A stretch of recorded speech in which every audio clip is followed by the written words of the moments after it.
Hey, Chris. Thank you very much.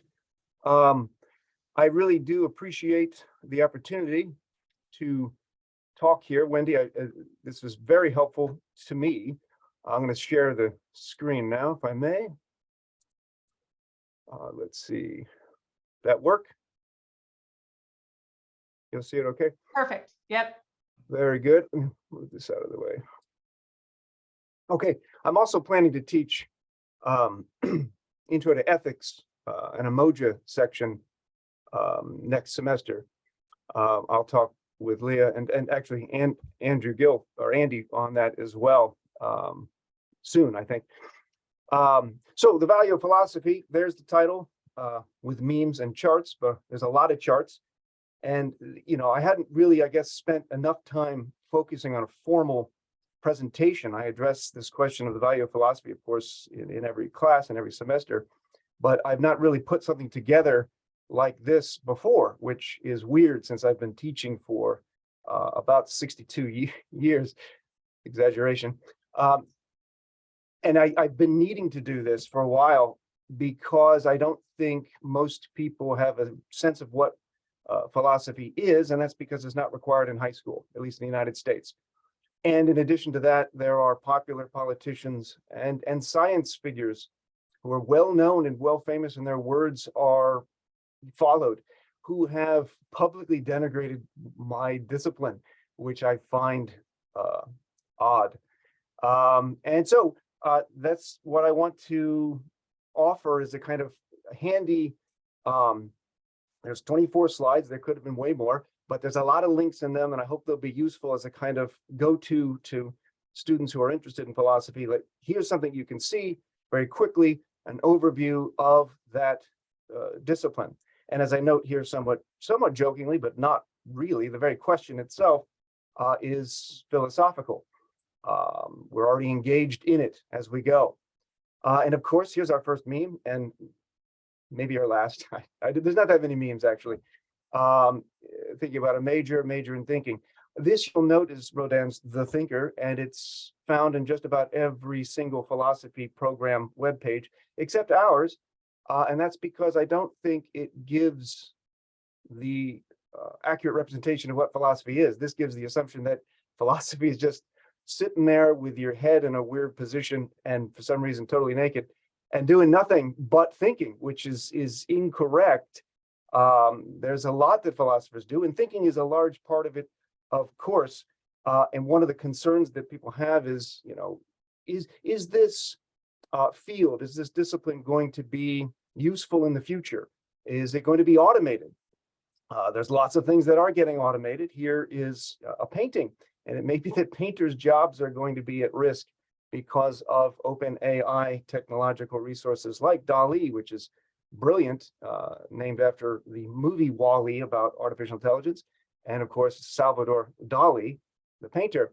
I just plugged in an oil painting of an ancient philosopher at a computer, and there it is. That looks like it could be Aristotle eating a pizza, I guess, at the computer. As it turns out, I don't think jobs that are connected to philosophy and philosophy majors are likely to be automated, at least not in the way that is detrimental to future students' prospects. And as I know, we do more than thinking. Just for an example, here's something that robots can't even do, and most philosophers are really good at doing. We can walk and even philosophize as we do so, as Aristotle, the peripatetic philosopher, was known to do. Anyway, I guess that's like a meme. That's a GIF or a GIF. But as far as the benefits of philosophy and the degree, there's a lot of links here. So I'll send this slide presentation thing to everyone, I guess, or maybe just to Wendy, and you could distribute it, or however you like for me to do is fine. There's a lot of different sources and resources about these jobs. The first one is President of the United States of America.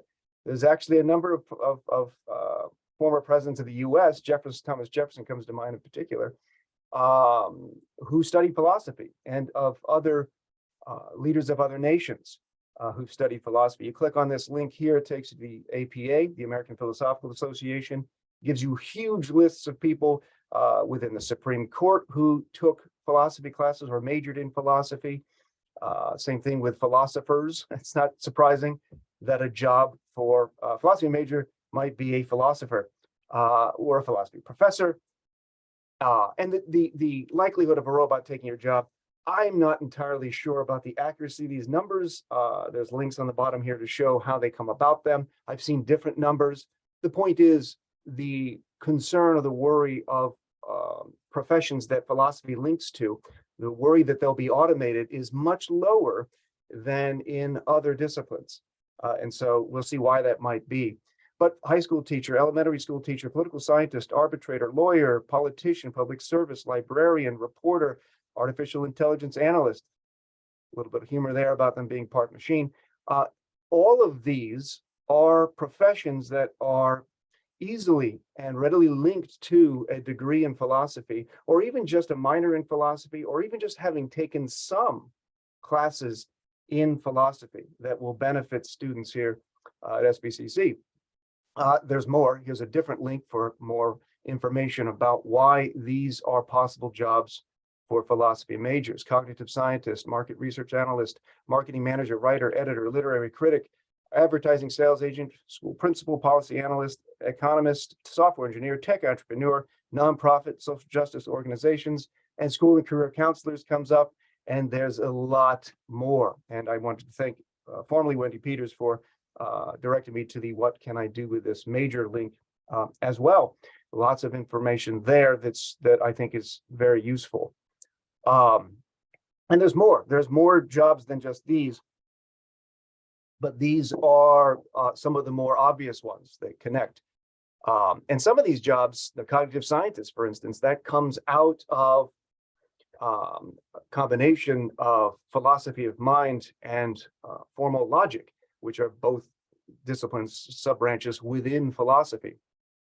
So why is it that those are the jobs that are so readily accessible? And by the way, I'm talking fast because a lot of caffeine. Also, if you have questions, though, you could raise your hand, or somebody could just unmute and just interrupt me. I'm totally fine with that. Otherwise, I'm just going to go real fast. Philosophers make a distinction between instrumental value and intrinsic value. I think most people's concerns about philosophy, and I do this because, what the hell is philosophy? I'll define that later, actually. It has no instrumental value. It's not a means toward any future goal. It may have some intrinsic value. It's valuable in and of itself, but who cares about that? What is the instrumental value? What makes it an instrument, a means to get to a particular goal? And I'm going to focus on that first. And here's a number of reasons why philosophy is instrumentally valuable. And it's because employers desire the skills that are focused upon in philosophy. I should note other professors in other disciplines are also going to be looking for these. Critical thinking and problem solving is the main one. There's a long history of critical thinking that developed out of philosophy, going at least back to Thales, philosopher who, the joke is, fell into a well because he was studying the clouds in the sky, which is truly nonsense. There's no way that actually happened. But you start to see this in philosophy as the discipline. And if critical thinking is not important, well, then we need to rethink all of our other disciplines that have that as a fundamental outcome, which I think every school and at every college and every job is looking for some element of it. And if a job is not concerned about critical thinking, then you might rethink going into that profession. Logical analysis, which is a more detailed subfield of critical thinking. So we have inductive logic, that's our critical thinking class. We have formal logic, that's our deductive logic class. And these are links to, more details about what those disciplines entail. These are the things that people are looking for: teamwork, collaboration, persuasion. I prefer convincing. I think there's an interesting philosophical distinction with conceptual analysis here that's important. Persuasion, I think, can have a negative connotation, because I think when you're engaged in propaganda, your intent is to persuade. When you're engaged in philosophical argumentation, your intent is to convince. I want to show you my beliefs are true. And if they're false, I'm willing for you to correct me. If I'm engaged in propaganda, my goal is to persuade, regardless of whether my claims are true or not. That connects to professionalism, work ethic, and ethics as well. Oral and written communication skills, I'll give you some details on how that's the case in philosophy. Curiosity, flexibility, creativity, all of those are interconnected, and all of those are a central focus within philosophy in every single philosophy class that we teach, from formal logic to philosophy of art, philosophy of aesthetics, or religion. And there's a lot more links there to buttress those claims. I like the quote from this last link here: philosophy students learn how to think. They're not learning what to think, and that's essential, since thinking clearly and logically is one of the most important transferable skills of the 21st century, because we don't know what the jobs are going to be in the next 5 years. We really haven't. We have some idea, but we can't be sure what we're training people for now is going to be relevant in 5-10 years. But probably the skills that we learn in philosophy will be relevant regardless of what the job market's going to look like in 10, 15, 20, I would say 1,000 years, going back, since it goes back thousands of years. How is this instrumental value brought out in the branches of philosophy? Logic is one, science of argumentation. I could have just started with this, actually. Now I think about it, I could have just said logic. We don't have this conversation on computer via Zoom were it not for computers. We don't have computers were it not for logic. We don't have logic were it not for philosophy. Therefore, philosophy is useful. And I could have ended the conversation with that. And I think that would have actually been sufficient. But I've got more. There's epistemology, which is just a fancy word for the study of knowledge. That's important. Wherever we want to have reasons for claims that we know something. I think that applies to everything. What is the difference between knowledge and mere opinion? What is the difference between a justified belief and, let's say, conspiratorial thinking? There's an important distinction to be made there. Metaphysics is an interesting subject matter. That term gets misused, unfortunately. It's in bookstores now, and it's self-help type material, which is fine. I'm fine with self-help material as long as there's good reasons to justify their claims. But that's not metaphysics in philosophy. Physics is a branch of science that studies the physical world. It presupposes the world is physical. Metaphysics questions what is the ultimate nature of reality and whether or not there's more to it than just the physical world. It asks whether there are gods or God, whether we have personal identity, whether we have souls, whether we are the same entity through time, whether the mind is distinct from the body, whether or not we have free will. And everyone has a metaphysical assumption leading into all sorts of interesting and important political and social and ethical issues, like crime and punishment. We presuppose certain degrees of freedom in our punishments. And if we're willing to punish somebody for a crime, let's say with a death penalty, we probably have the view that they're 100% responsible for that action. Otherwise, the death penalty is a pretty absolute punishment for an action that one may not have been fully responsible for. But the moment you question that presupposition, that metaphysical assumption, we start to question our legal system. They're not unconnected. Metaphysics is not esoteric, unrelated material to our real life existence.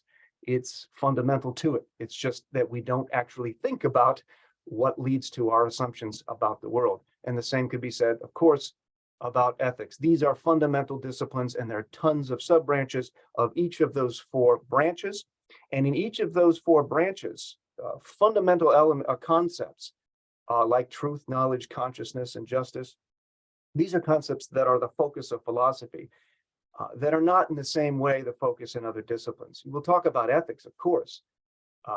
In psychology, you want to know, what is it that people feel? Why do they think this is the right thing to do? Where in the brain is this moral sense coming from? Sociologically, what is it that people believe about ethics? Important, relevant, necessary questions. They're different questions than what beliefs are justifiable. What kind of person should we be? Those are fundamentally philosophical questions that rely upon these other disciplines, but also, I think, are in a sense fundamental to them. And you see how fundamental that. I do have another meme. There it is. I forgot about that one. I think that's the actor who played Spider-Man, maybe. I can't remember his name. But you shouldn't smoke. The links there show you the interconnectedness, the interdisciplinarity of philosophy, and that you don't really have any of these other disciplines without philosophy. These disciplines, in a sense, branch out of philosophy. They were all encapsulated under the general rubric of philosophy until somewhat recently. And I don't think you can do any of them without some grounding in some of the basic branches of philosophy that we already discussed. Now, if you want some charts, I've got some. Again, with the instrumental value of philosophy for our students, GRE is pretty important. This slide is not a great one to start with because philosophy looks like it's just right in the middle. But as far as quantitative reasoning, being ahead of accounting and business administration, that's not bad. As you'll note, philosophy is the top one. I don't see any other humanities close to it. So that's pretty good if quantitative reasoning is deemed to be relevant and important to students. And I would argue it is. We can say the same thing about, or rather we can say something more with respect to the verbal reasoning, with respect to the graduate records exam. Philosophy is way up there. Somehow it's above English. I don't have an explanation for that. I'm going to accept it though. I'm not going to question that one. Philosophers question everything, but not that. That's just how it is. Same thing with analytical writing, with the GRE, analytical scores here in writing. Maybe that's surprising, maybe not, but insofar as instrumental value to a degree and wanting to continue on in any other discipline, I think that's useful information. There's the composite GRE score. Philosophy, well, it's off the charts because this thing's in the way there. That again shows, I think, some important instrumental value for this degree. And there's more. GMAT, this is the Graduate School of Management and Business. Philosophy's fourth there, behind physics, mathematics, and engineering. Those numbers aren't bad if you're interested in a major that's relevant to these other degrees. And of course, law school is probably one that's commonly thought of as a something that's funneled into from philosophy, and I think that's accurate. Philosophy is pretty high on that as well, and pre-med too. I'm not going to read through all of that. I do find it interesting that in some cases, philosophy majors have a higher acceptance rates into pre-med than do biology majors. And there's a description of why that might be there. And there's, of course, a link to all the details on how that's determined. And the useful skills, critical thinking, ethical reasoning, oral written communication, are relevant instrumentally. But also, I think if money matters, it's relevant instrumentally with respect to accumulating wealth, which is necessary in our society, of course. It's a philosophical question as to what degree it is, but in any case, philosophy appears to be not bad as far as a degree to help in that. If you look at the numbers of mid-career non-STEM majors, but it's also pretty good altogether, as this article, well-named, philosophers don't get much respect, but their earnings don't suck. More details in that article there, which I think is nice. And I have more charts still. Do philosophers make any money? Yeah, they do. We can almost afford to live in Santa Barbara. I'm kidding, we can't, nobody can. You see more information about GRE scores, law school, graduate business, and so forth, salary growth. The Daily News is an excellent resource for more information about explanation of those charts, in particular the instrumental value. And here's a lot more that has to do with instrumental and intrinsic value, valuable in and of itself. All of these are very short. You can read all of them total in about 20 minutes, except this one. That one's long. And she's being ironic in the title, I should tell you. That's irony. But all the other ones, you could take 20 minutes and you'd be through them all. And it would buttress the points that I've been making about the instrumental and the intrinsic value of philosophy. And I haven't defined it yet. It's the love of wisdom. That's not very helpful. So my additional comments on it is that it is a disciplined, a formal method in the search for truth in the most general sense for the sake of truth, which is both instrumentally and intrinsically valuable. And it's also an open yet critical attitude or way of being characterized by a sense of genuine curiosity and wonder. And that's the intrinsic value. To the extent that that matters, I think this is a decent major for students to have. And there's a lot more I could say about this rather than read through all of those, except maybe the last quote from Plato. You can see, I think these have both instrumental and intrinsic value, but I focus here on the intrinsic. It's valuable in and of itself, like play. You ask your kids, why do you like to play? And they just say, because I do. And that's fine. They don't need any more than that. That's them recognizing play has intrinsic value. It's not to get to a goal unless it's playing sports. That's a different kind of play. But the kind of play we're talking about here is the idea of playing with ideas. And I think Plato is correct. The sense of wonder is the mark of the philosopher. Philosophy has no other origin than that. And so in a way, I really love this quote. It's from a tea bag and it's anonymous, but that doesn't make it false. Childhood would be an ideal state if only it happened later in life. And I think philosophy is a form of play for grown-ups. It's a means to achieve a kind of second childhood later in life. And those are my kids playing with rice. You can tell they're interested in it. And we ate that rice afterwards, by the way. We didn't waste it. I'm pretty sure we ate it. So don't worry about that if you are. And then the last thing, Daniel Dennett, very famous philosopher. If you become a philosopher, you'll be able to read anything you want and call it work. And as I say here, philosophically, look how happy he is. Clearly, my point has been made. So please push philosophy. All right. Do we all want to change majors now or go back to school? Absolutely. You can. Of course you can. Thank you so much, Chris. We do have about 3 or 4 minutes for questions. Okay. Do you have any questions? Or was that so incredibly comprehensive that everything is answered? Or someone's going to ask the question, right? It looks like there's What's the meaning of life? Come on, someone out there. 42. Switch the numbers. I did see something in the chat, but it then went away. I didn't catch it. Sorry. Where is that? I have a question. Okay. Do you think students should take like intro to philosophy to learn all about the great philosophers before they took ethics? Because I have students that look at the description of Philosophy 101 and they're like, wow, that looks really interesting. And they take it and do fine, but I never am quite sure, like, well, you don't know anything about the intro to philosophy, so you don't know about the great philosophers before you start talking about all the ethical issues. So That's a very good, very good question. No, we purposely don't have prerequisites. So you could take, it's probably not a great idea to take a 203 class, contemporary philosophy, without having taken an intro course, but it's not required. And many people don't do that and they end up doing fine. Same thing with ethics. I'm going to be teaching an ethics 101, I hope, for Moja students next semester. It is not a requirement for you.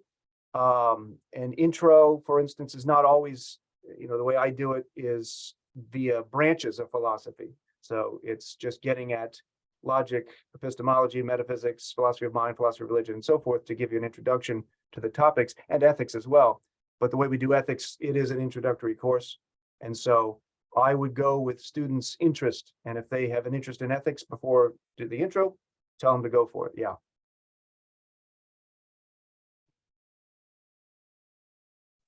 Sano, I saw your hand. Sano, and then Marcel. Yeah, I was more curious about your educational background in your master's degree, how you kind of became an instructor. Oh, so I was in a band. This is going to be a long story. I'll do it quick. I was in a band in San Diego, and we weren't surprisingly making a whole lot of money. So I went back to grad school at San Diego State. And then I started working as an adjunct all throughout San Diego for a number of years without benefits. That was terrible. So I got a full-time job in Rockford, Illinois. And while there, I was far enough away from Marquette University. So I went to school there for the PhD while I was teaching. And then I realized Rockford's a terrible city. No offense, fans from Rockford. And there was an opening here. And I I had to get this job. So, because I had to work really hard. I was very happy and very lucky too. And that's how I got here. Philosophy of religion class got me interested in philosophy many, many years ago. All right, Marisol and then Antonia. Thank you. Chris, that was great. I love philosophy. I was a psychology major at UCLA, and I did take philosophy courses, and my professors were awesome as well as you. My question is, students are kind of concerned about the amount of writing and time that the classes would entail. Can you give us like an idea of like the level of expectation of like 10, 15, 20 page papers with the writing? Because, we try to balance their schedules and show them all these opportunities, but because philosophy, you're thinking outside the box, they have that hesitation about,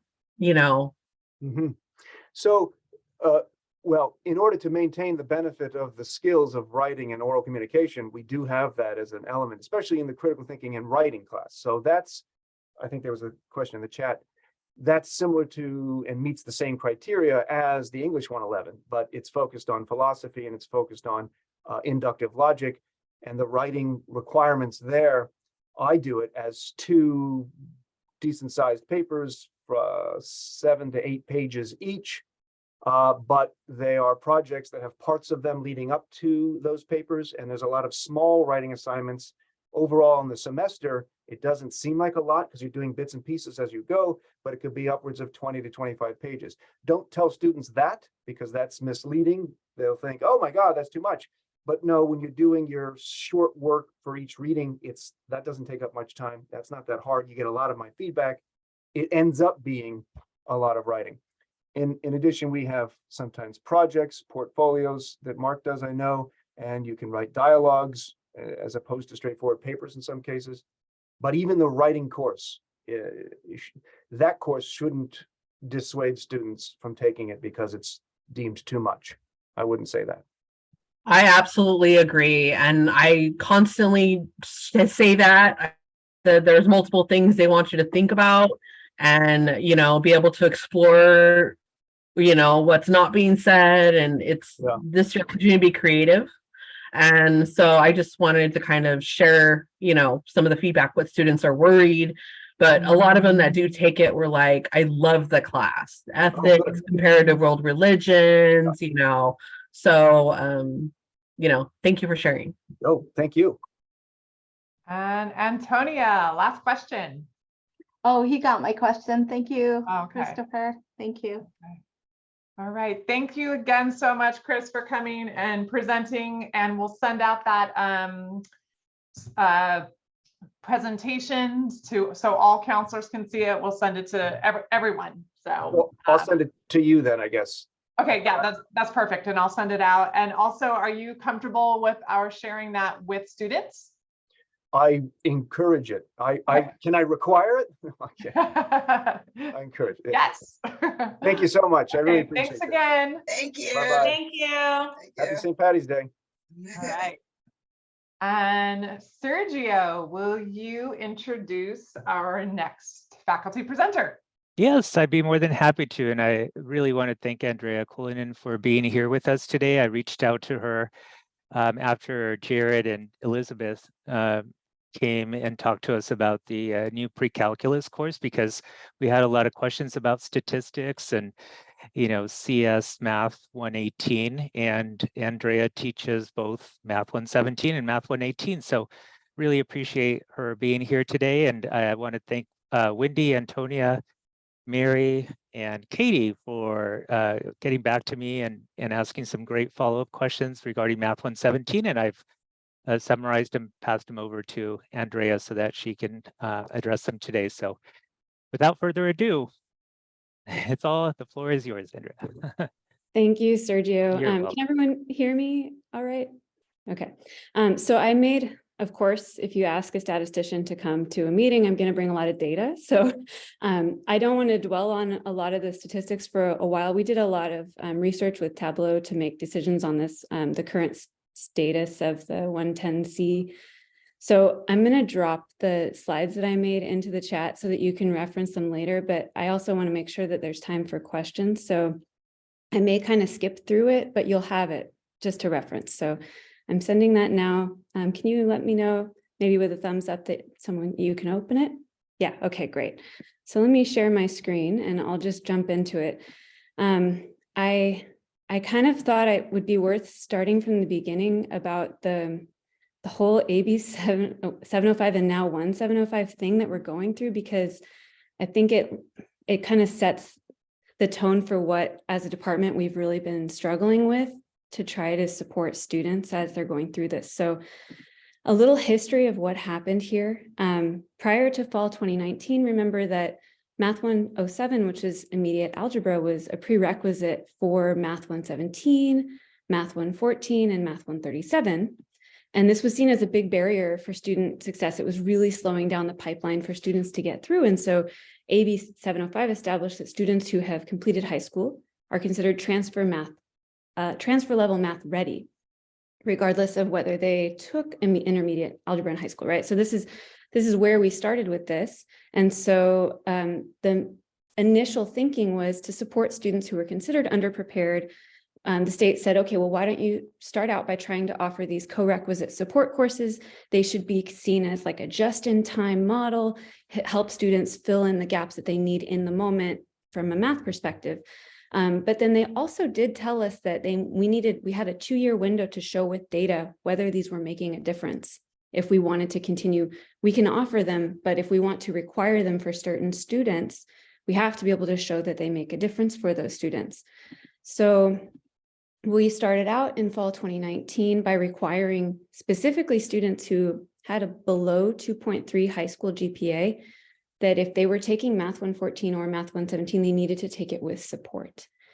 So that was what we started out with, and we ran 2 sections of Math 114 with support, and we ran 8 sections of Math 117 with support. And I taught 3 of these initially, and I taught 3 every semester for the next 6, so a total of 7 semesters. And initially, as a department, what we thought we should do is we should each build our individual coursework for 110C around the assumption that students, what they were missing was the math. And so we, put together activities that we thought would do that just-in-time approach. I created lots of new assignments each week that were focusing on the mathematical concepts that we thought would be most sticky for each statistical concept. And then what happened was we realized after the first semester of offering this and requiring students to take it, is that we actually then would be lacking the data that we needed to show if students in that same GPA band would be successful without it. So we decided, and the reason why this is important to have this data is because this the assessment office was telling us, in order to demonstrate, or in order to continue requiring certain students to take the cohort or the co-requisite course, you have to have data that shows that it's helping. And so we had that 2-year window. And so I put this in here as a reference, but our institutional research group put together a report for us, and I linked it here if you want to look at it, saying there's a small negative association between being in a support course success and transfer level SLAM math, which is so when we first saw this, we were like, okay, well, hold on a second. This data isn't that good, because going back to that, not having good data, this only covered fall 2019 and then the spring pandemic semester. And so we were thinking, okay, well, this is only our first attempt. And also we don't actually have a comparison group yet. So what we decided to do was starting in fall 2020, we stopped requiring students with low GPAs to take the co-recs, and we said, okay, you can choose. Here's what you get from the co-rec, but it's up to you, make a choice. And so then that meant that starting in fall 2020, then we actually had some students who were opting to take them and some students who were opting not to take them based on their GPA and what they were being recommended. So this is where we then were able to finally look at some Math 117 throughput by GPA band. So here's the Tableau stuff that I'm going to show you, and I'll kind of go through what I put together here. So you can see, I'm sorry if it's hard to see, but this, where my mouse is here, this is fall 2019, spring 2020, fall 2020. This blue line these are students. So first we're looking at students who had below a 2.3 GPA, and this is throughput or success within that first year of their first attempt of math based on their GPA band, taking 117 for the first time. So this is kind of overall. So you have the disaggregated stats at the top. And so for students who have below a 2.3 GPA in high school, their success rates overall in Math 117 are not very high. But when you look at the disaggregated based on whether or not they took the support course, once they started being able to have the option, this blue line shows up. And so here in fall 2021, there's actually, it just seems like maybe just some variability due to random chance of who's in the sample, not a huge difference in whether they were successful based on whether they took the class. So I'll keep going through this. We can go back to these later if you have more questions about this particular data. But again, looking at then, here's another GPA band. This is students who had a high school GPA of 2.3 to 3.0. You have the 52% going all the way to spring 2021, successful in this GPA band overall, but then looking at the blue line being those who did not take the support course and the orange being those who did. And so these are starting to look very close. And so when we started looking at this as a department, and this is then, this is together collapsed. This is those first two slides, all that data together. And then I'll skip to above a 3 or greater than or equal to 3.0. As we started looking at this, we thought, oh my gosh, we don't necessarily have the data to support requiring students to take this anymore. And also, is this just extra work that we're giving them that isn't helping them be successful in this class? And so we had like a year of conversation about this. Here's 2 more slides to show some more Tableau data. So this is again throughput. So support course enrollment for those with below a 3.0 high school GPA actually had a negative 5% success rate. And then this is a positive 2% success rates for not having taken it. And then this is specifically looking at that lower than a 2.3 high school GPA band. It's too close to call in the Tableau speak here. So all of that to say, what we decided as a department is that we didn't offer it this semester, and we don't plan to offer it in the fall. And because based on the data, the current model doesn't appear to be working.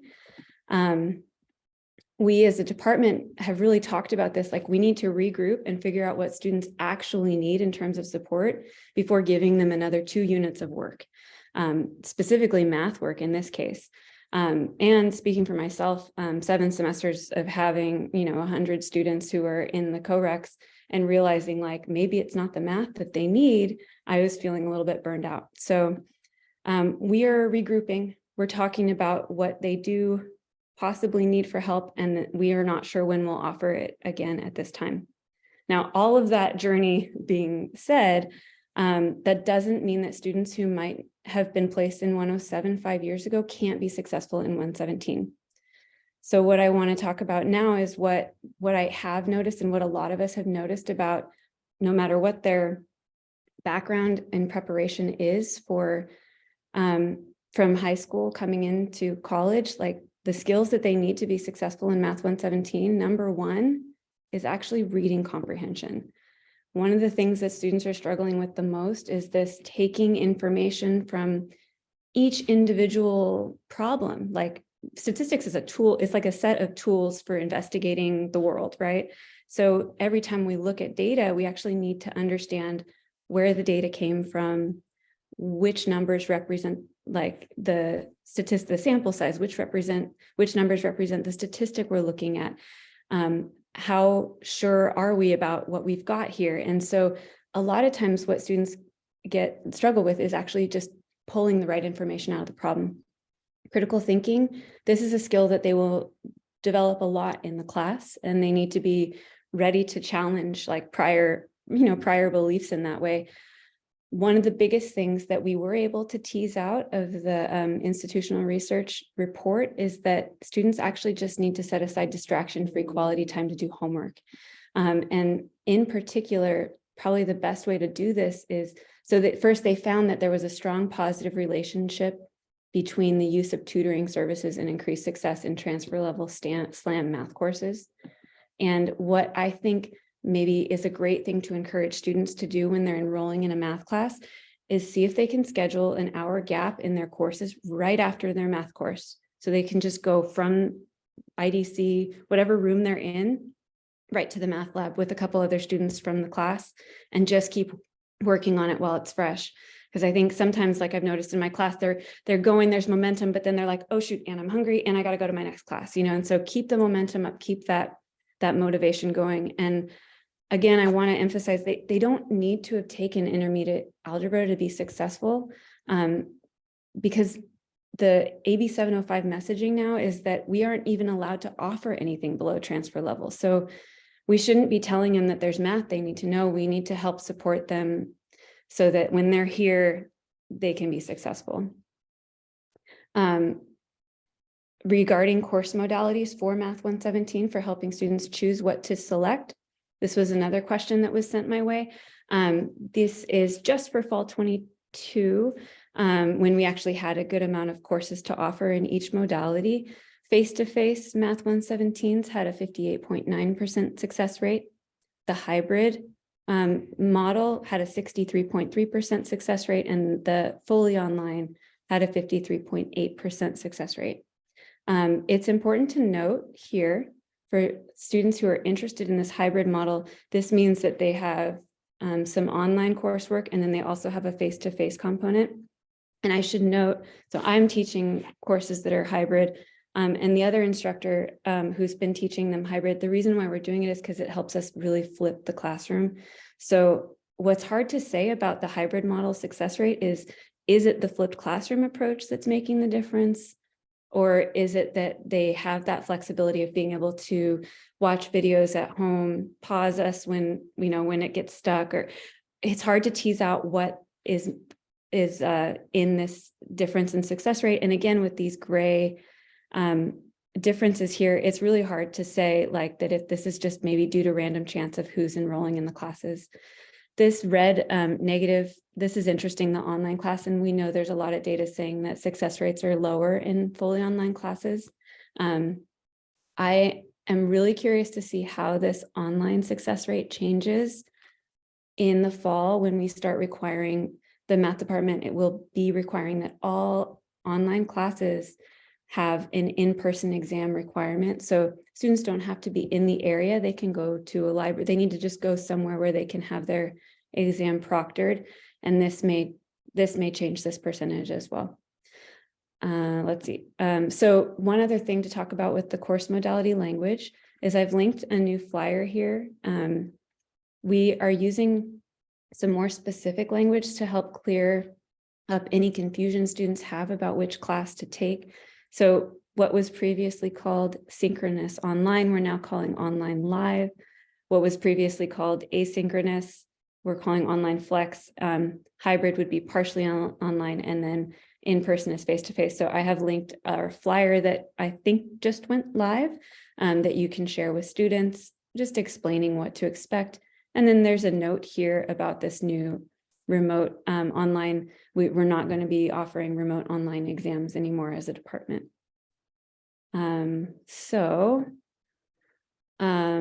One other question before I get into one other question that came up before I get into the Math 118 stuff is I was asked to look at success rates between these different transfer level math classes. I put 137 in here just as a reference point, but students who are taking 137 are typically on a STEM or maybe a business track. So that's just kind of a point of reference. But in the fall 2022, 114 was 58%, 117 was 60%.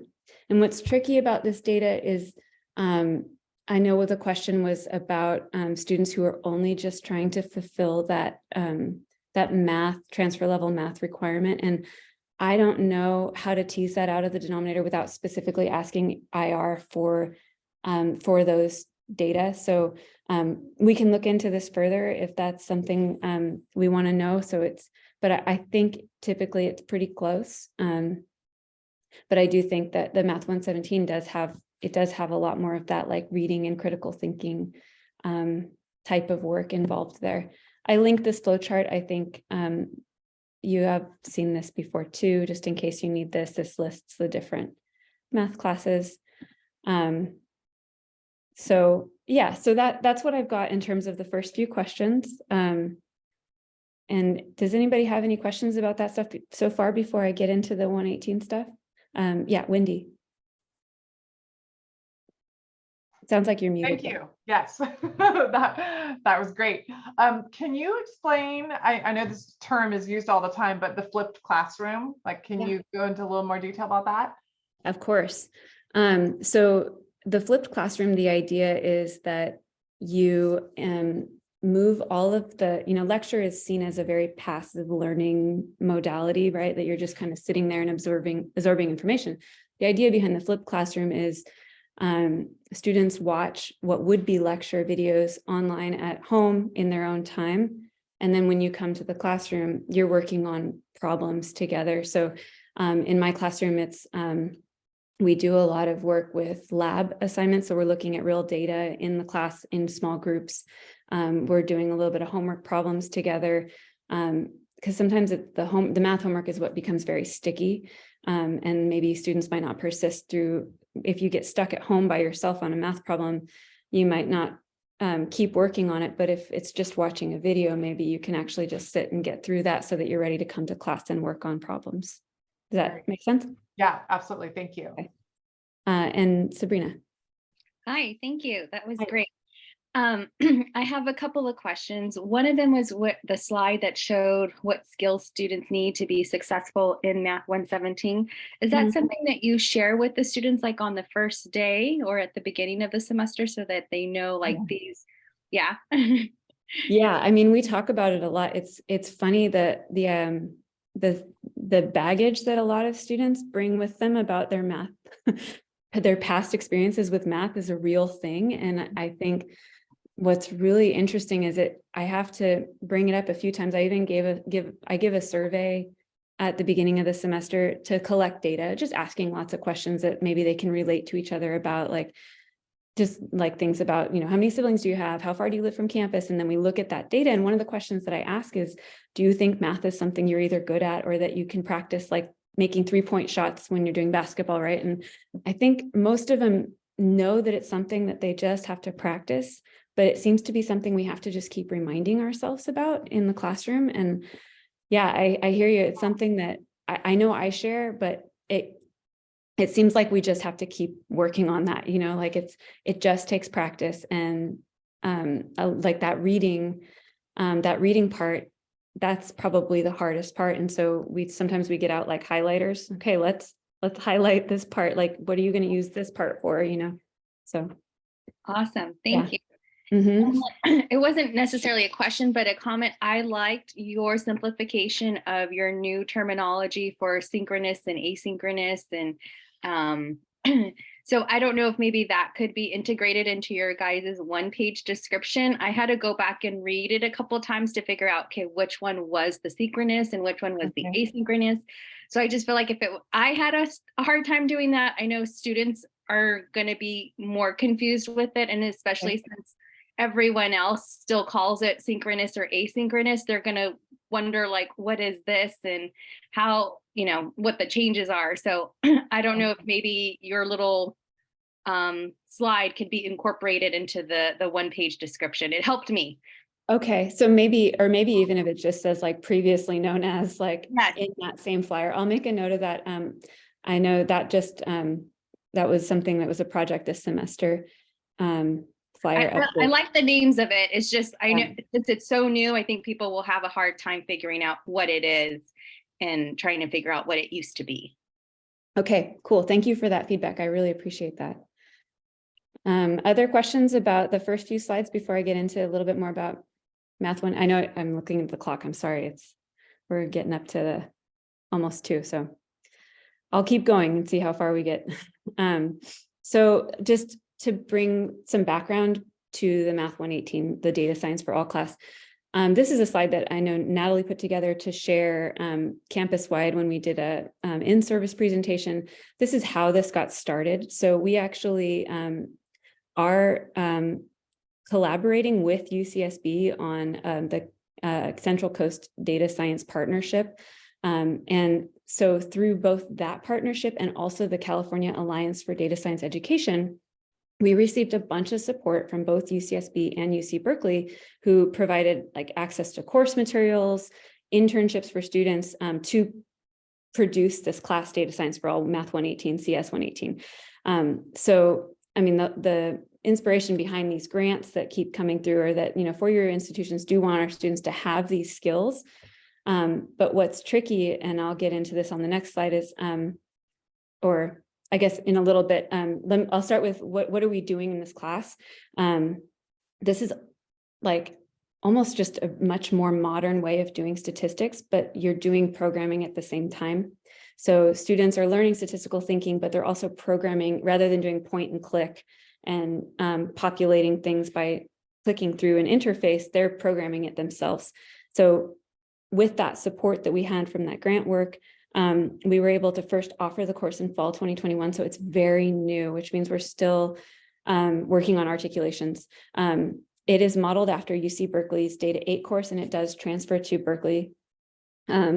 The course, again, since it's very new, the articulations to specific campuses and for their degree paths are still really new.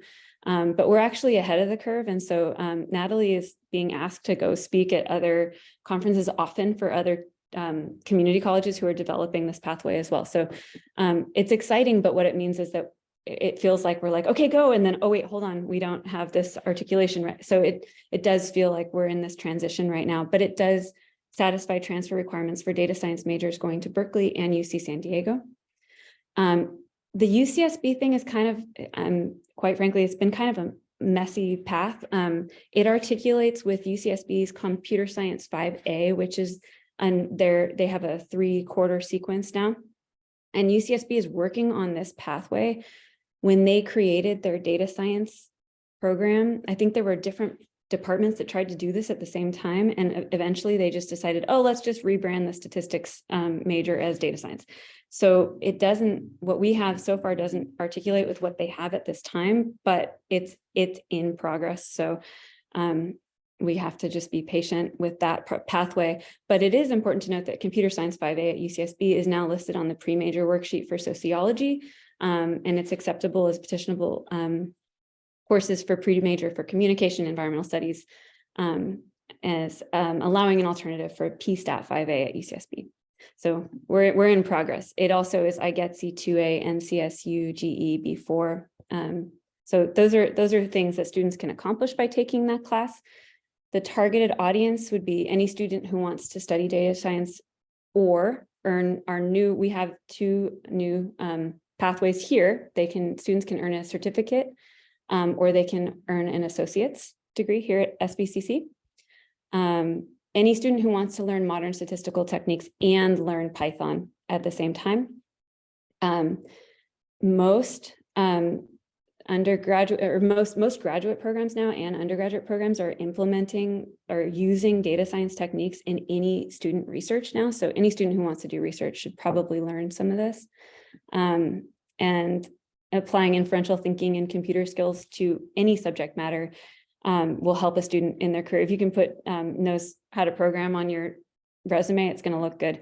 And data ethics are super important in any field. So we actually encourage this data science for all class because it should be that, or we feel that everyone should be comfortable with where all of these models are getting their information from, because we're going to be using these in all different fields in our different careers. So the question, will this be added to the math assessment page? It won't be, because the new AB 1705 messaging is telling us that as a department, we can't even offer this information. They're even telling us we can't, and we have to tell students like any class below transfer, any other math that is seen as previously needed.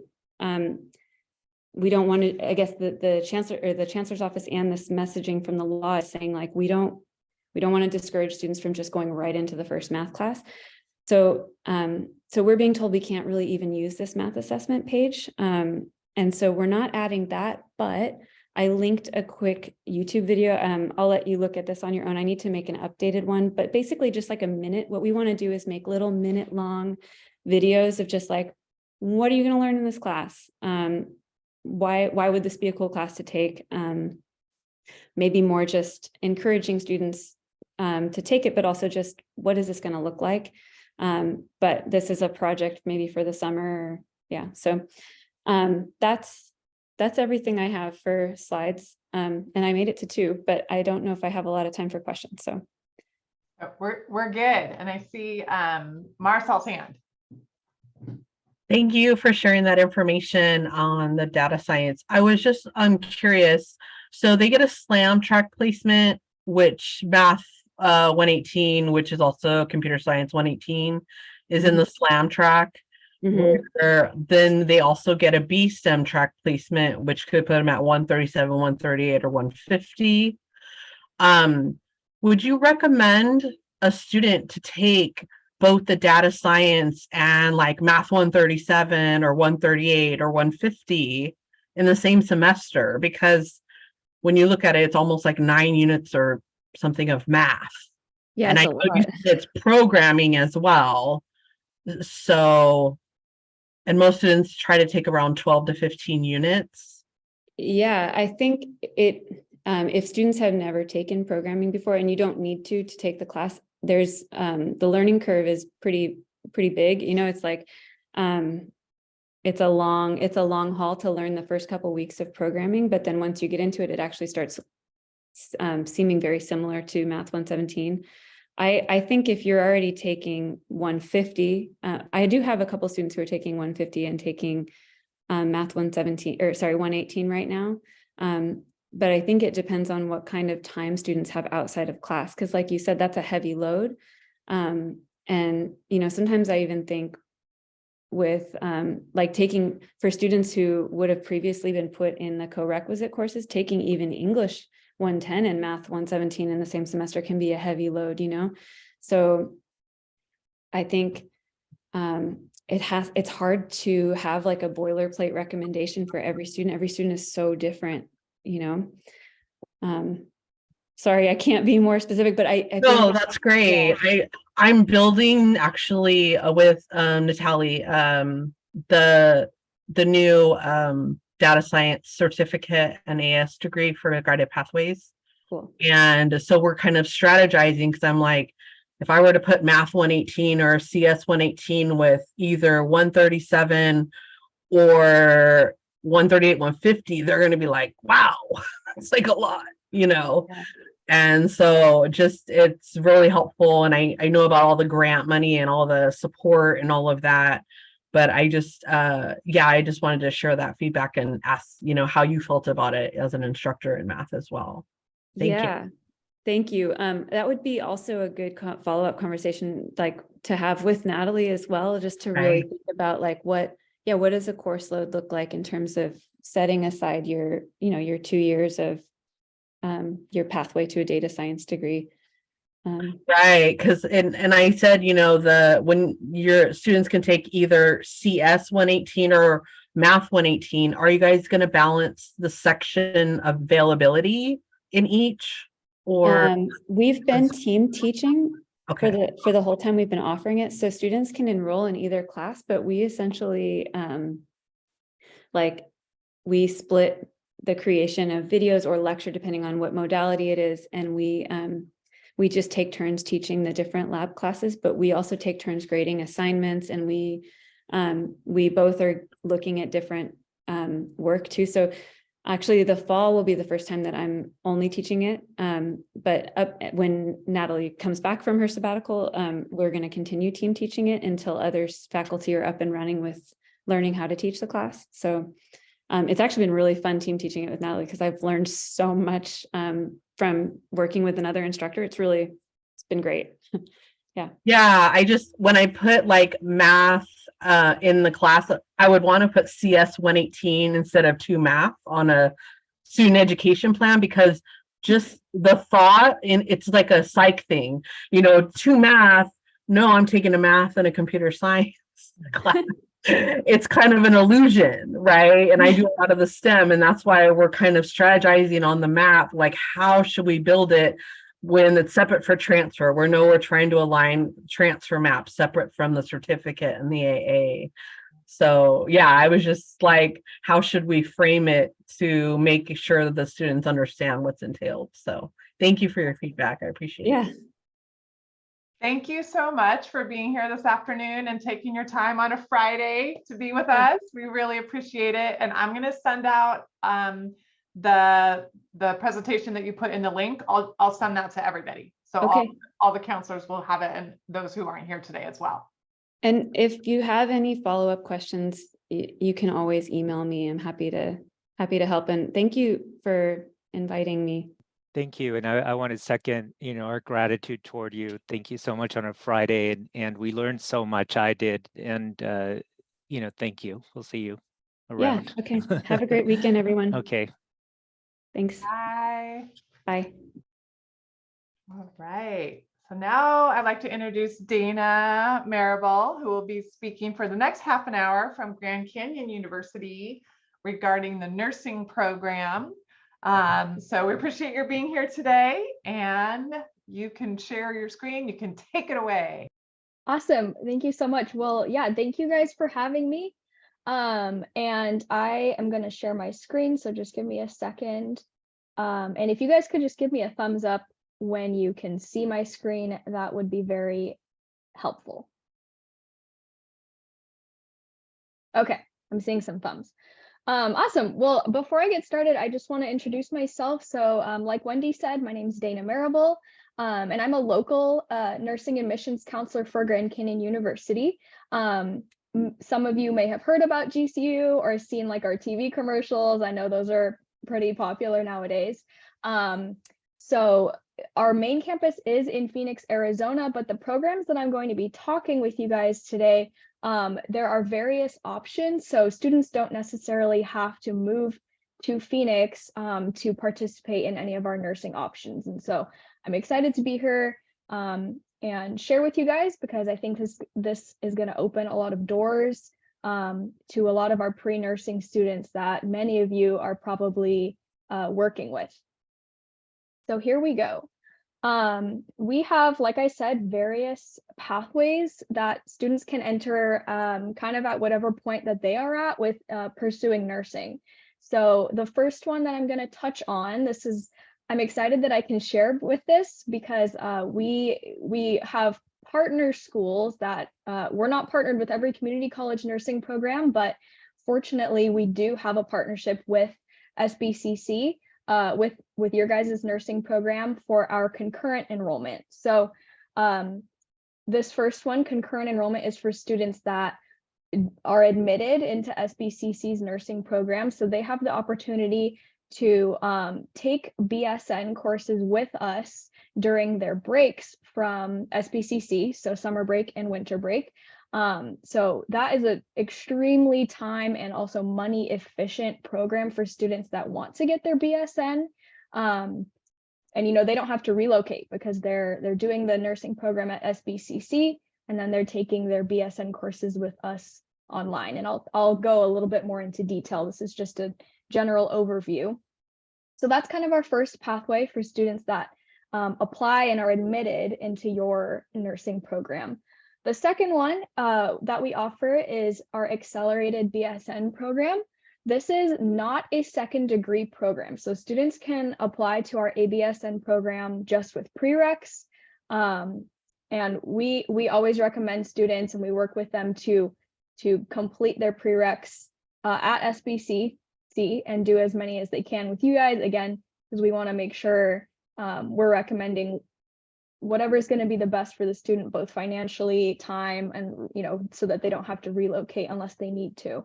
So this is an awesome program for students that maybe are applying to local programs. Maybe they get waitlisted, maybe they get denied, or maybe they don't even want to apply to an ADN program. Maybe they're just looking to go straight into a BSN.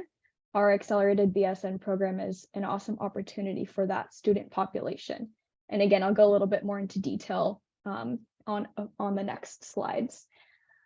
For students on the tail end, let's say they have their RN already, they've taken the NCLEX and they've passed, so they have their RN. We do have bridge programs. So our RN to BSN bridge for students on the tail end of their becoming a nurse. And then also RN to MSN bridge. So let's say if a student has a bachelor's degree in any other field, and they also have an RN, we offer a bridge program for students to get their MSN. The two main programs that I'm going to be touching on are the top two, so concurrent enrollment and then accelerated BSN. Also, I just wanted to say, I know nursing is a little bit confusing because there's a lot of different pathways. So if at any point anyone has questions, feel free to raise your hand or type in the chat or even just unmute and ask away, because I'm sure you guys as counselors have lots of in-depth, detailed questions regarding nursing. Okay. So our concurrent enrollment, I do want to say that my teammate was not able to join me today, but my teammate, his name's Billy Harris. He is our concurrent enrollment counselor specialist. So if you do have any students that are in SBCC's nursing program interested in concurrent enrollment, my teammate Billy would be the one that would actually enroll them. And I have his contact slide at the very end that I'll be sharing with you guys. So like I said, concurrent enrollment is an awesome opportunity for students that are in SBCC's nursing program. The admission criteria is basically if they are admitted into your program, then they are eligible for our concurrent enrollment.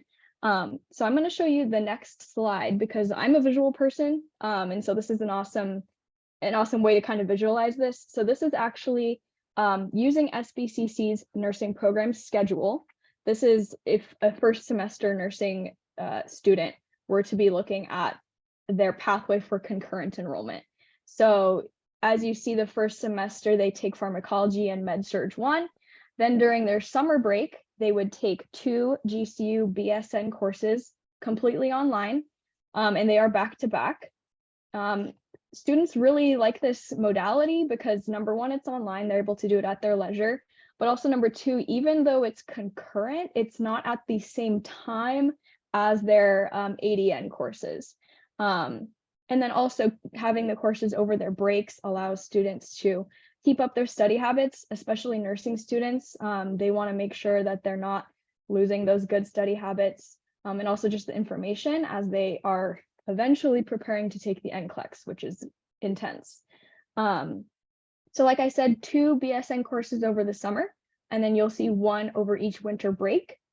And that goes all the way through all of their ADN program.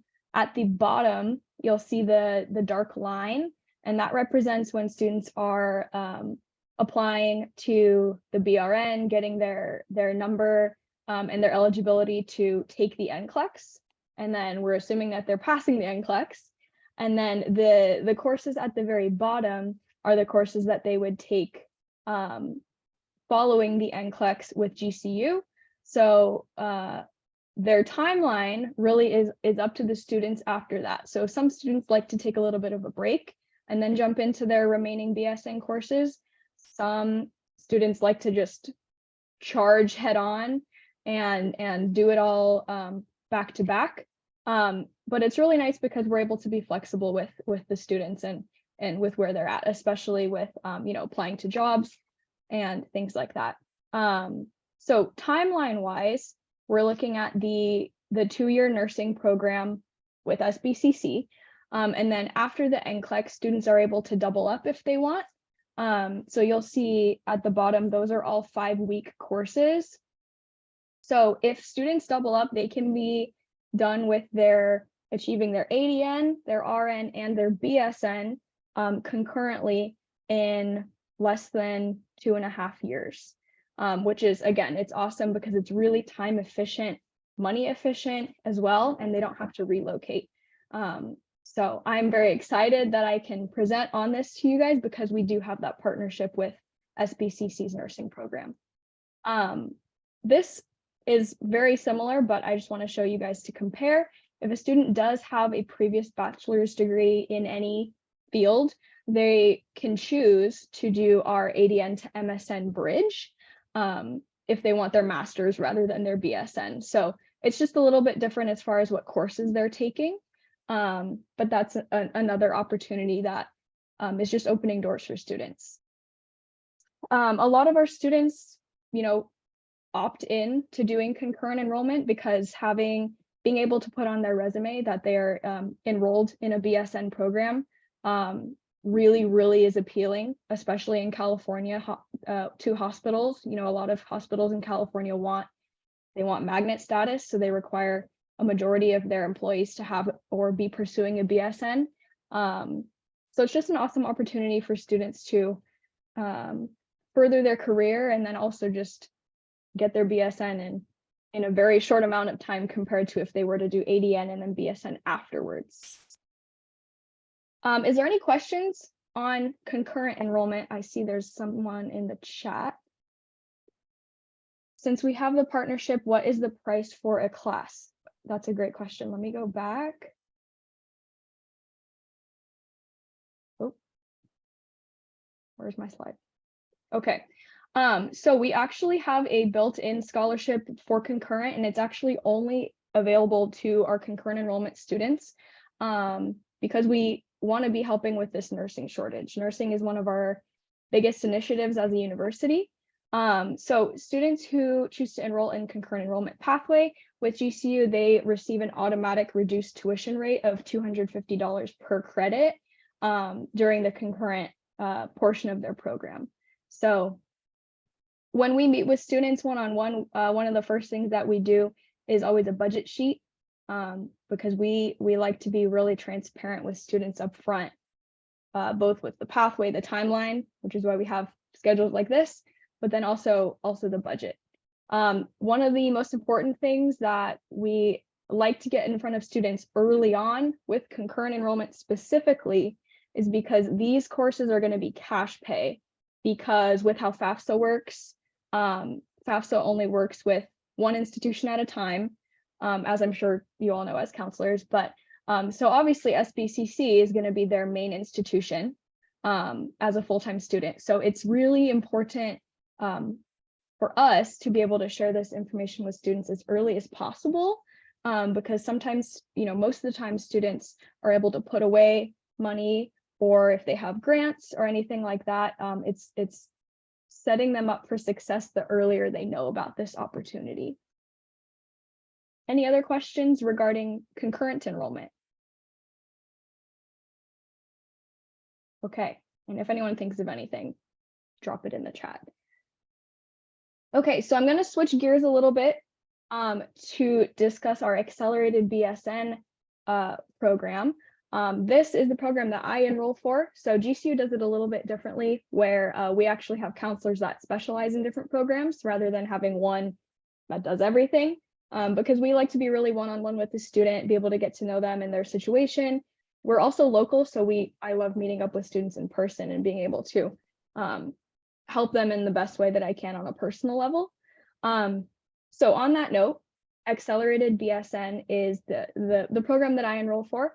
And I'm actually working with a few students from SBCC right now. I think I saw Joanne in here earlier, but she has been referring some students to me because this program is an awesome opportunity for students that maybe they're waitlisted to nursing programs and they would rather just get started on a program rather than wait, or maybe they're not looking for an ADN.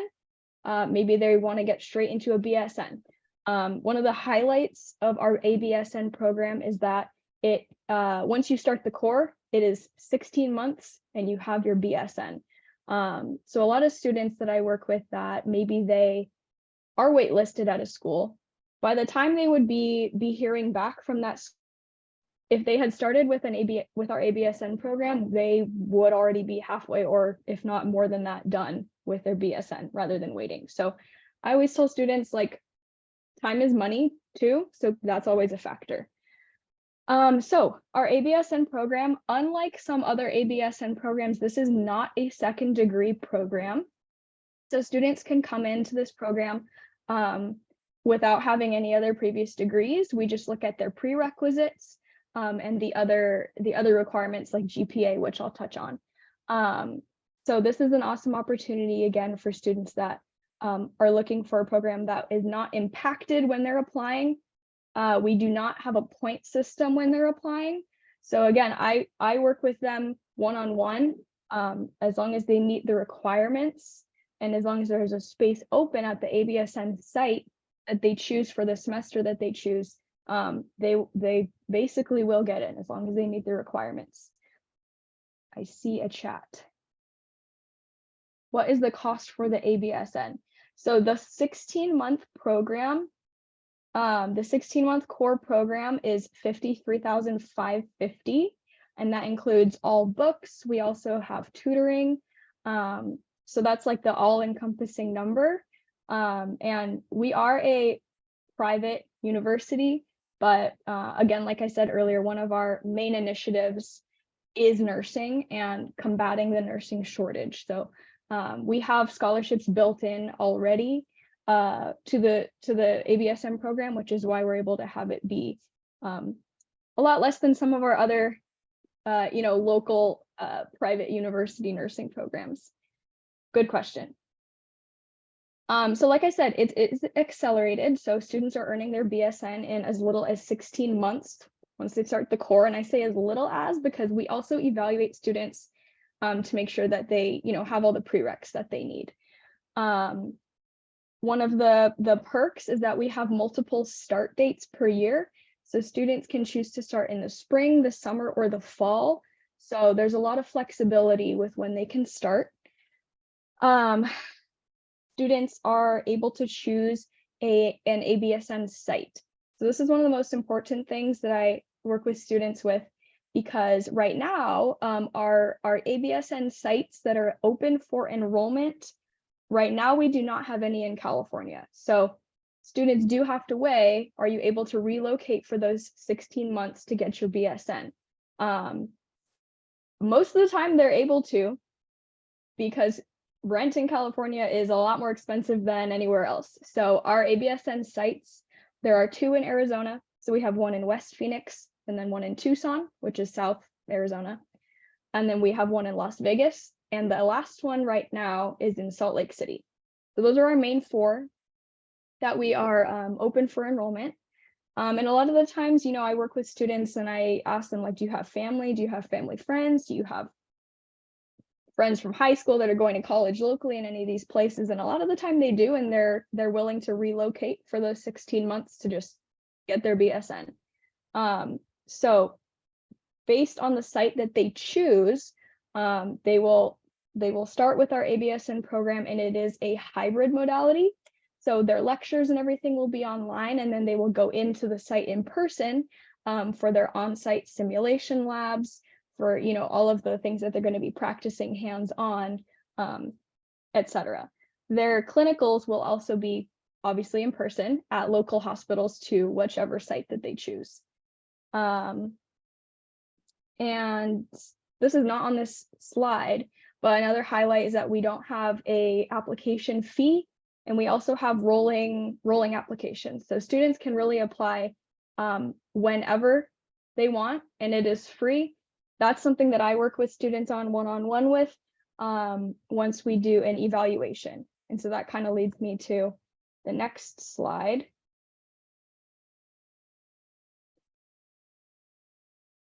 Okay. I'm actually going to go a little bit out of order. So one of the first things that I work with students on is doing a transfer credit evaluation, because I want to evaluate students where they're at, what they've already taken, perhaps what they need to take to give them an idea of what their pathway looks like. So they basically just send me their unofficial transcripts, and I'm able to help them from there. And because we have the partnership with SBCC, and because I have the student's best interest in mind in terms of saving money, saving time, I always recommend the students as many SBCC courses that they can take as a prereq that will transfer into GCU, because I don't want students paying more than they have to if we know that there's local courses that they can take. So we do have a tool on our GCU website. It's our transfer course tool, that this is valuable for you all as counselors to be aware of, and I can share this link to you guys as well. But if a student is wanting to know if something will transfer in, this is an awesome tool. I took a screenshot. So basically, you can type in the GCU course name, and then it'll pop up all of the SBCC courses that have been articulated that we know 100% will transfer in to cover that class. So I just chose chemistry as a general because this is one of our prereqs for ABSN, but you can see there's options for that. There's also like a reverse version of the course search. So like you would type in the SBCC class, and then it would pop up what GCU class it transfers in. So there's kind of two different ways you can be searching for these things. Something that's really exciting that I actually, through working with the student that Joanne referred me to, is that your SBCC's two classes, so BMS 107 and BMS 108, and I believe that's just anatomy and physiology, those two classes transfer in to cover our 4, so anatomy and physiology 1 and lab, and anatomy and physiology 2 and lab, which is like a hugely helpful opportunity. And honestly, out of the 30 plus community colleges that I work with, you guys are the only school that has those courses set up to where they transfer in to cover all of those classes for us, which is awesome because then students don't have to take anatomy and physiology 2 as a prereq with us. They have it done, they did it with you guys, and it's good to go. So that's awesome. It really gives the students peace of mind that they're like good to go. Any questions on this tool? Again, I can send you guys this link because I think it's really valuable as counselors to be able to easily just click and search it up. Dayna, I have a question. Yeah. Thank you so much for being here. Yeah, my student is loving working with you. You're awesome at this. Oh, good. And she took stats, which is what we, for California schools. But will you talk to the fact that GCU also requires college algebra? So our students that are thinking about that will have to take 2 math classes with us.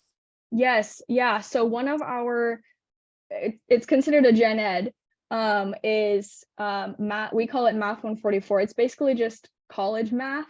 But I do know that a lot of students that are looking at other nursing programs, they take stats and they're good to go with that stats. But yeah, it is important to know that one of our gen eds is college math. So that's one of the ones that when I evaluate a student's transcripts and using this tool, we're able to search it up and see what they can take at SBCC that transfers in for that. So thank you, Joanne, for bringing that up. Yeah, Because that's and I think math, I don't think they have to take 137. Math 114, math for liberal arts majors was good. Yeah. Right? Yeah. Yeah. Okay. So that's why it's really helpful for me as well to have this tool, because it's really easy to just click. I see a chat. Is GCU a member of the Western Undergraduate Exchange Art Transfer? Ed, that's a great question. And I'm going to be completely honest. I do not know off the top of my head, but I'm going to write that down and I'm going to get back to you on that because I know students do always ask if there's any, outside scholarships that they're eligible for, especially because our 53-550 that I mentioned earlier, it already has scholarships built into it. But I'm going to write that down because that is a good thing for me to be able to share back with you guys. Any other questions?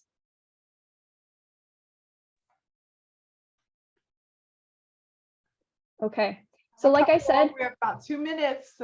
Any other questions before? Okay. And I'm almost done. I have a few more slides. Okay. I know I'm going a little bit out of order. So like I said, usually the first step with students is to do this unofficial evaluation. My goal also is to make your guys' jobs easier as counselors. So I do have an email template resource that I can send out to you guys, and it just makes your lives easy because if a student is looking for nursing options, you just have to go click, it CCs me, connects me with the student. You don't have to go through all of you don't have to know everything. You can just refer them to me. I'd love to meet with them either virtually or in person. We can kind of start with this evaluation to get the pathway. So because for the sake of time, like I said, my colleague Billy was not able to be here with me today, but I do have his contact slide. This is my contact slide. Feel free to take a picture of this. The QR code is to my landing page, so it has a few details as far as program requirements, also my contact information for students. This is my landline phone number, but also I'm going to put in the chat my work cell phone number because texting is a-okay with me as well.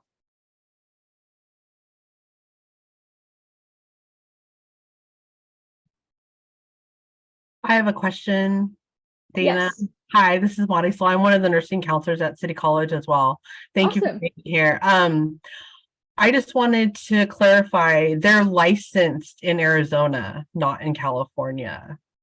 So students are Okay. able to, when they're taking their NCLEX, that's something that when they become a student with GCU, they get assigned a student services counselor, and that counselor actually works with them to make sure that they're getting at the tail end of the program, the licensure for whatever state that they are intending to work in. Right. So I just want to make sure that students are aware of that when they're in the process as well. Right. And there's in order to get licensed in California, there's just a few extra steps. But again, it's nice because they get that student services counselor. So they do have guidance in making sure that they're getting what they want so that they can work where they want. It's not just like free for all. Absolutely. And do you guys offer the traveling license so they can go to multiple states as a certification? So again, that's something that the student service counselor would work with them on the tail end. I'm Okay. like the first half of their program working with them, and then the student service counselor does all of the with certifications and everything. But yes, we have had students that, I mean, travel nursing is getting more and more popular nowadays. So yeah. Yeah, I tell students it's okay to go out of state, but just make sure that you know the licensing information coming back. But I always say GCU is a great option for students. So Yeah. thank you. I see a question. Do you still offer the counselor fly out event to visit our campus? Yes, we do. And that's something that I wanted to share with my remaining time, unless there's more questions. But we do have it's called Meet GCU. So we're able to fly out counselors, school faculty that's interested in just seeing our main campus, learning more about different opportunities. I know I only spoke on nursing today, but we have over 200 degree programs for both in person on campus in Phoenix, or if we have completely online degree programs. So as general counselors, if anyone's interested in that Meet GCU, I think the next available one is in May. So I can definitely share information if anyone's interested in getting flown out to Phoenix. We put you in a hotel. It's also a great, networking event because the event is full of faculty from other schools and community colleges and things like that. And then lastly, I'll just switch this slide if anyone wants to take a picture. This is Billy. He's my teammate that enrolls for concurrent enrollment. So if you have any students that are applying to SBCC's program, or if they're already in SBCC's program, he can work with them on getting their BSN concurrently, which is another awesome opportunity. Great. Thank you so much, Dayna. And are you able to send the presentation to either Jen or to me, and I can forward it to all? Yes, I can forward it. And then I know, sorry, go ahead. Oh, no, that's okay. I was just going to say the last thing, I know I'm 3 minutes over, so I'll talk fast, is I'm working with the new nursing director, Mary, and also Kimberly, nursing counselor, to hopefully put together an ABSN info session sometime in May. So there's no exact details about that yet, but if anyone has any students that are looking for options in getting into nursing, that's definitely something that I'd love to share so that you can invite them to that info session. Hopefully we're going to have it in person or hybrid, just to maximize convenience for students. And that's all I got. Thank you, Dayna. Great. Thank you. And thanks everyone for your questions. All right. So we're on to our last presenter slash more of a applied presentation. Jana, we'd love to get part 2 of training, right? This is part 2. Thank you. I just jumped in. I thought you were going to do a presentation on degree works. No? No. That was just if we had time in between. I was just going to show a couple slides. I'm going to do it at another time. You sure? Yes. Okay. Let's see. Are you going to give me screen share privileges? You should be able to. I think Vanessa gave them to everybody. Okay. Can you all see my screen? Yes. Great. Okay. Well, thank you again. It is a privilege to have minutes from your meeting. It's a big deal, I know. So I don't want to waste your time. I did want to kind of just refresh why we're doing this and what we covered last time, and then where I'm headed today. We had been talking about how beneficial it would be for students that are either part of DSPS or could be eligible for DSPS. The more the academic counselors know about our program, and the more comfortable they are asking certain types of questions, it might actually create a better pathway for our students. And so Jennifer was wonderful to come up with this creative idea. And I promise ultimately we will talk about scripting and the questions to ask. I definitely will get us there, but I thought it would be nice to really create a foundation, being that we all serve students in student services. It's important that we all have foundational information about disability services, just as much as we need to know about what you all do as professionals. So last time we met, we covered, legal landscape, what is DSPS, what is a disability by definition. We covered the 12 categories that we use in the Chancellor's Office system. And we focused a lot of time on the differences between K-12 to post-secondary education, because it's such a dramatic shift. And one of the things we talked about was the fact that in K-12, if you have an IEP or a 504 plan, you're basically in a contract with the parent, the child, and the district. And there must be an educational benefit for that student. That is the outcome, that is the guarantee. And education is a requirement when you're younger. But when you get to college, it is voluntary to go to college.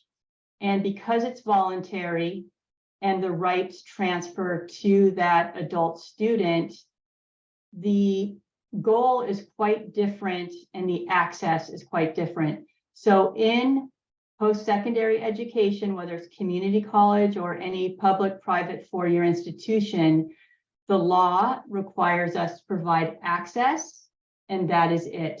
So it's all about what is reasonable and how do we provide equal access. There's no guarantee of benefit. And that's the rude awakening. So I wanted to remind you about that. And then I thought today would be interesting to talk a little bit about barriers. So I would like to just remind everybody that when we talk about access or equitable access, we basically mean there should be no barriers, right? That's what we're trying to achieve. And it is a big job. And so, as you know, barriers come in so many forms. So there's visible ones, there's invisible ones, there's intentional barriers, unintentional barriers. There are the physical barriers that are architectural in design. We know there's educational barriers. We know there's policies and procedures that present as barriers. We know there's temporary or long-term barriers. And we also know that Title IX and pregnancy can also be a barrier.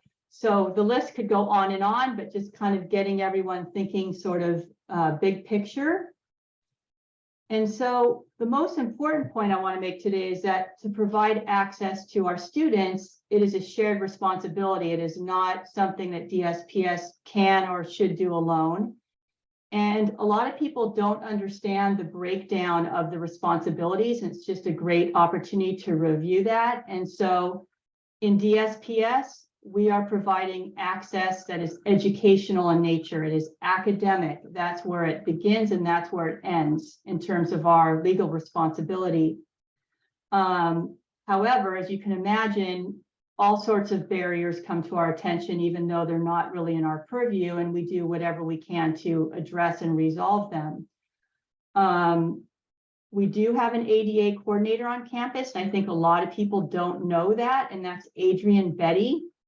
We're required to have an ADA coordinator, and that person's role is twofold.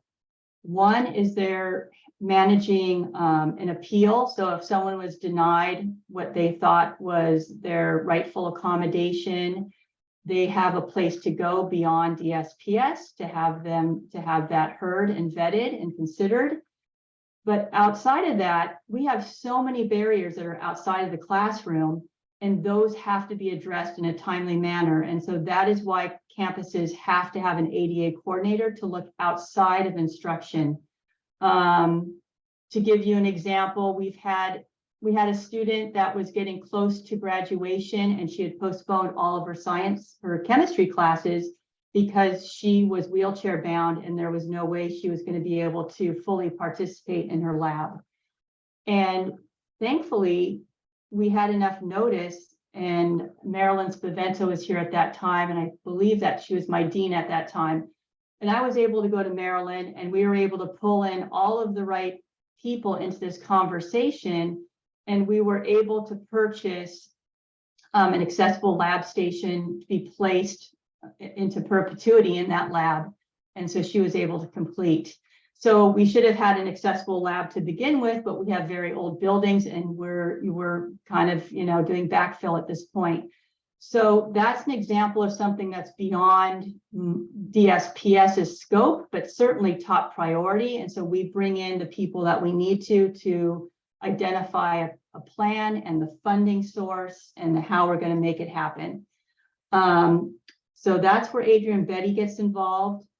Facilities is always involved in any sort of physical or architectural barrier. And that's Rob Morales. So he becomes part of an ADA team, if you will. When we're talking about 508 compliance, which is access to the website or any forms that are on our website or videos, anything that's on our website has to be accessible by screen readers, alt tags, things of that nature. That's where Dean Nevins would come into the picture as a 508 expert. And then obviously we have lots of employees that need accommodations, whether they're long-term or temporary, and they tend to come to us, which we're fine with as a starting point, but ultimately we refer them to human resources with Sharon Remackle for an interactive process. And then the last thing that kind of popped into my mind was event planning. We want to make sure that our events are accessible, and it's easy to forget. We all forget. I know we've had a number of large group events on the lawn, and as much as that's a great idea, it's not accessible. So we're really wanting people to ask for guidance when they're planning an event, and we have provided on Student Life website as well as on facilities that we have a rubric that can be used to make sure that our events are accessible, not only to students, but family members and loved ones that would attend, perhaps. Hopefully I'm not going too fast. Okay? Yeah, okay. The other thing I thought I would mention, because we forget, because we have to provide access to our students, even outside of the classroom, these are things to keep in mind. So we have employees and students that maybe they've had an injury and they need to park close to their classroom.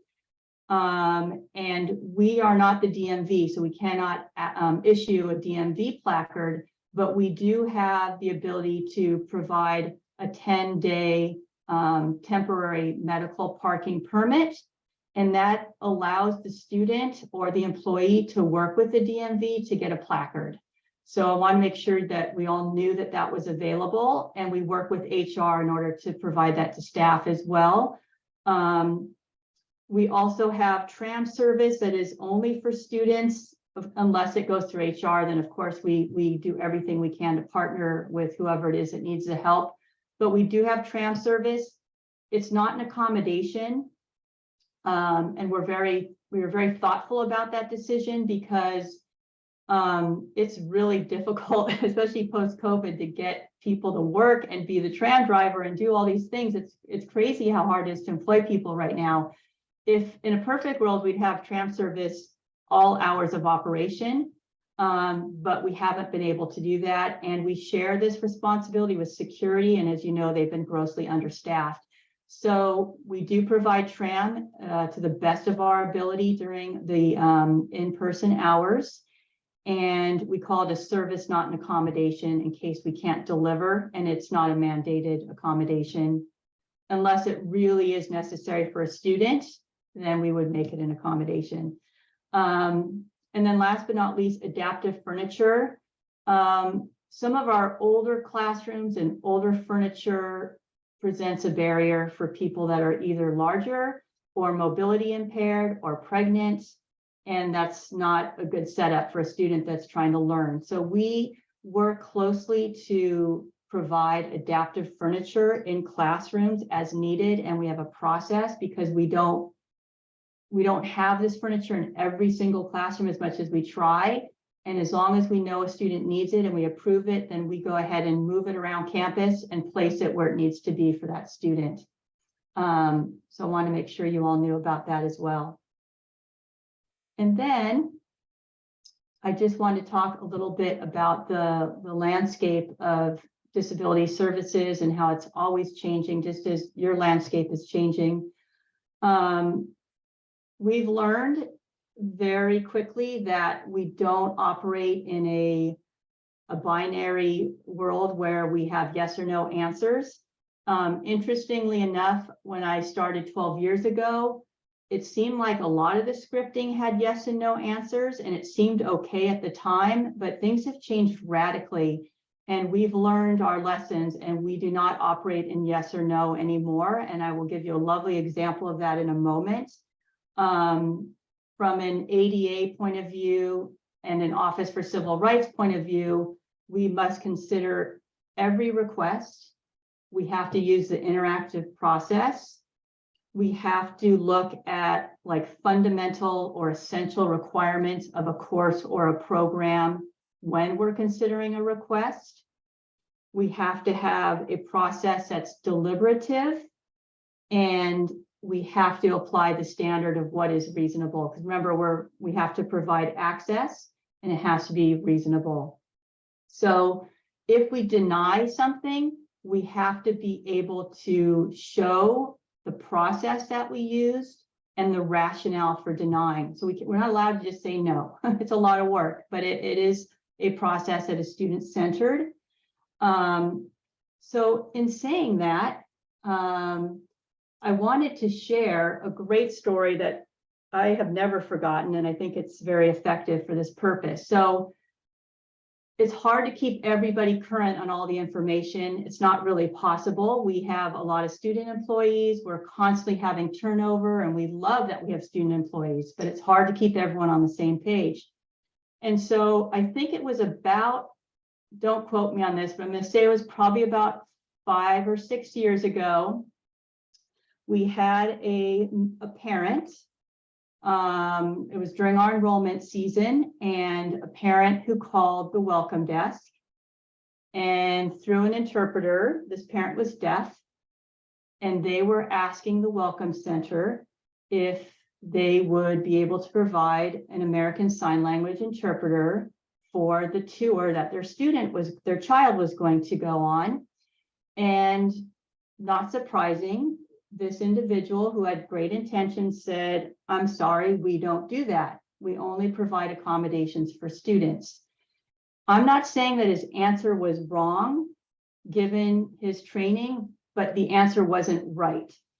And the reason I'm telling you this story is because I don't know if you're familiar with Marlee Matlin. She is the very famous deaf actress that was in Children of a Lesser God, Academy Award winner. It was her. And she was looking for an opportunity to educate. And I get goosebumps telling the story, and I use the name because it gives it so much weight. So in her mind, she should have the same access and experience as any parent coming with their child to tour our campus. So certainly she had the means to provide her own interpreter on the tour, but she was using this as a great opportunity to educate people and to kind of test the boundaries. And so she said, well, I'm sorry to hear that. I will be having my attorney contact you. So this escalated very quickly to Vanessa, and Vanessa very quickly got in touch with us, and we were able to work with the family to provide an interpreter, and it was an outstanding experience. So the story ended up on a very good note. Again, we're not legally required to provide accommodations for parents, but it's the right thing to do, right? So the whole point of this story is we don't ever want to say yes or no. If we don't know the answer, it's perfectly okay. Take the name and their number and say, let me check in with someone that would know the answer to that and get back to you. And that is our script when we're training our own new office support staff, is that there's no yes or no. You take the information and we'll get back to them. So fortunately, the story had a great ending, but it was a little nerve-wracking for about a week while we worked through it. So hopefully you appreciate that story. And I think that was where I was going to end it today and just open it up to some questions if there are any. I know it's been a long week and we're all ready for spring break, but I would be more than happy to take some questions if there are any. Okay, I can't see everyone. Antonia, I think, had one. Oh, perfect. Yes. Hi. The other day I had a student who scheduled an appointment with me. He was trying to sign up for courses online at the campus, a virtual, the community college that is fully online. And he was trying to access services through DSPS because he had previously had services, but he wasn't a student here. And so I told him that, you know, I didn't know how that would work. And so I referred him, I think he was in contact with maybe Christian Limon. And so you guys were looking into that, but it just brought up a good question about DSPS services and when you provide them. I mean, we just talked about that and you just said, you know, that we just don't know. But in terms of, I guess this particular student wasn't going to be signing up for classes here physically. He was going to be taking classes fully online through the virtual campus at the community college. But they were asking him where his home campus was going to be at. And so I did a referral over to have him talk to you guys. But I was just curious how services work in terms of students who are not enrolled. It's a great question. And my understanding is that if one of our students that reports Santa Barbara City College as their home school, and they enroll in one of the CVC courses, that we are at Santa Barbara City College responsible for providing or coordinating those accommodations. It's hard to believe we have not had one single student that has enrolled in a CVC course that has actually asked us to coordinate accommodations. So we haven't had our pilot case yet, but it is our responsibility to ensure that those accommodations are provided. And I don't know if that answers your question, but that's what I know. Yes, thank you so much. That is so helpful because I didn't know how, the CVC worked and what the responsibility of the community college was. So I'm so glad we were able to connect him with DSPS. Christian, They- yeah. It is, and if you think of the spirit of CVC, it is trying to reduce the burden on the student, right? It's a one-stop shop. So in the spirit of that, it makes sense that it would be us instead of making them jump through another hoop and apply for another program, and all of that just doesn't, it goes against everything that CVC stands for. So good question. I think I see Sergio has a question. Hi, Jana. I wanted to ask you if you ever thought it was appropriate for us to identify the student as a DSPS student in our Starfish notes. Sometimes when students schedule the appointment, they self-identify as DSPS. I would love your guidance on that. That is such a timely question. Our listserv has been going nuts around Starfish and those types of formats and the FERPA and the privacy issues of students with disabilities. And this week I emailed Sergio and I said, Sergio, can you please look on Starfish and just confirm for me that you cannot tell who is DSPS and who is not? And because we were intentional when we were implementing that to make sure we protected the privacy of our students. So Sergio gave me the answer I wanted. So to answer your question, it's, I would suggest that you ask the student if they want that in the notes, because they could be telling you because they're comfortable with you and it's helping them in that real-time appointment. But if you're going to put it in some sort of permanent record, that's a big deal and it's very dangerous because then it's in perpetuity, can't take it away. So I would lean, even though I think it's important for people to be able to pick up where they left off, I would lean more towards the no than the yes, unless they really gave you explicit permission to do so for the benefit of their next appointment. Does that make sense? Yes, it does. And I think, going forward, if I ever were to identify a student as DSPS, I would say per student request, et cetera. So you documented in the notes that it was the student who requested that information be in the notes. I think that's a great way to do it. In fact, if you want to even go an extra step is have them email you and say, yes, please put that in the notes, and then you'd really be protected. So great question, and we've never talked about that before. So thank you. Thank you. I think Mary has a question.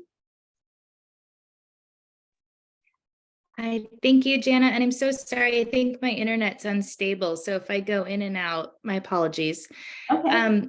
I also think this question may have been addressed in the first presentation. I was gone, and so my apologies. But I've always wondered, if a student, I often encounter students that would say, I think I have a learning disability. I've never officially been diagnosed. If they were to go to your office, do you have a list of, doctors that they can see that could provide these diagnoses, or how does that process work? And again, my apologies if you answered this last session.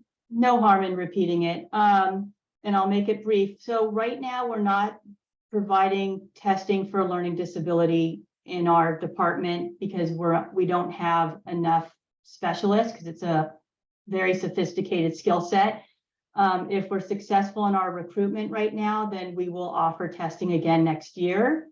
And that is a gift of a lifetime. So I'm hoping we can bring that back next year. In the meantime, we have scoured this community and there is such a backlog. Something just went berserk during COVID. There is a backlog of people trying to get tested for learning disabilities.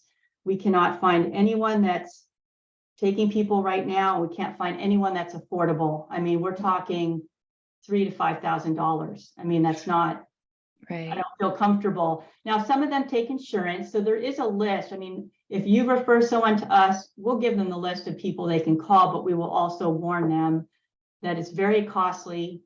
I can't guarantee that they're going to take your insurance and there might be a wait list.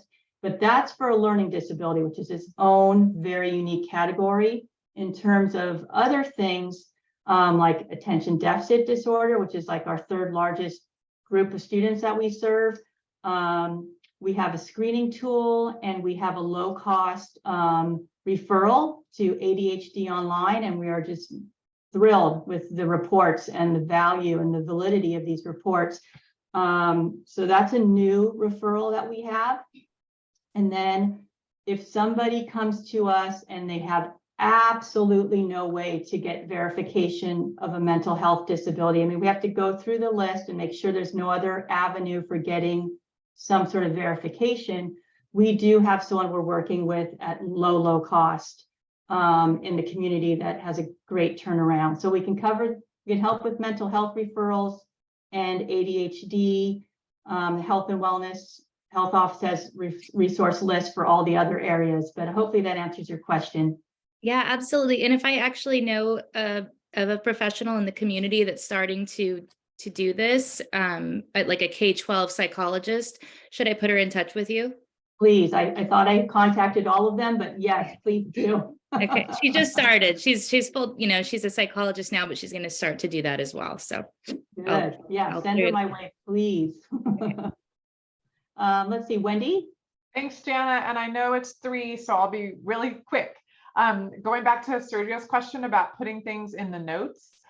What about if we refer someone under our speed notes in academic counseling? There's one that says DSPS referral, and I'll check that box if I recommend that someone talk to DSPS. Is that okay to have that, or should we just pull it out? No, that's fine, because that's a referral. You're not calling them disabled. You're not diagnosing them. You're just pushing them towards a resource, which could be, could just be a conversation. Okay, thank you. Yeah, I don't see a problem with that. Okay.